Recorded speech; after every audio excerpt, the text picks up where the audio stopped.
Ration cards సంబంధించి గత ప్రభుత్వం 2014-19లో 21,000 మందికో 22,000 మందికో అక్రిడిటేషన్ కార్డ్స్ ఉంటే తర్వాత వచ్చిన వైసీపీ ప్రభుత్వం దాన్ని 12,000కు 11,000కు కుదించేసింది, తగ్గించేసింది.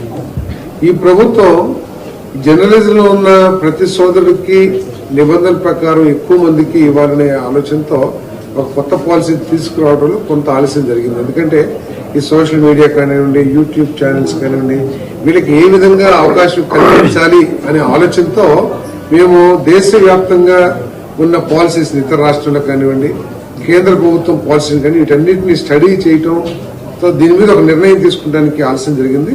సో ఇటీవల ఒక నెల 15 రోజుల క్రితం మన కేబినెట్ ఆమోదం కూడా అక్రిడిటేషన్ పాలసీకి ఆమోదం తెలిపింది. ఇప్పుడు ఆల్రెడీ కమిటీస్ వేయబోతున్నాం. నాకు తెలిసి ఈ నెలాఖరికి కానీ వచ్చే నెల 15 కల్లా మేము అక్రిడిటేషన్ కార్డ్స్ జారీ చేస్తామని చెప్పేసి